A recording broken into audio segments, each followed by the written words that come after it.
Hey guys, what's up? So, today we will talk about design patterns and why design patterns are needed. So, basically, design patterns provide proven solutions to the common software development problems, and they can help improve the quality and maintainability of your code. So, for an example, in Python we have various kinds of design patterns, and today we will talk about the most commonly used one, factory design pattern. So basically the question may arise, why, what are the benefits of design pattern?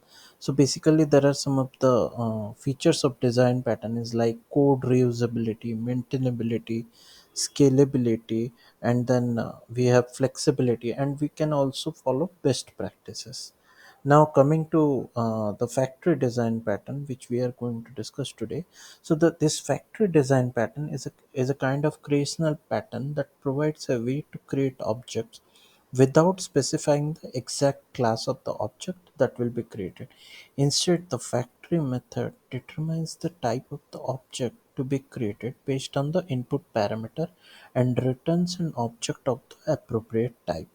Now, this factory design pattern can be implemented in Python using a class or a function that acts as a factory for creating objects of different type. Let's go through this example. Now, what is happening right over here is, in this example we have an abstract class of animal that which is having an abstract method that is called speak. Now we have also these two concrete classes named dog and cat that implements the speak method in their own way. Now this we have this animal factory class that provides a factory method that those are having create animal, and based on the instance type we can have either a dog object or cat object, depending on the animal type parameter what will be passed into it. Now we can use this animal factory to create dog and cat objects as needed.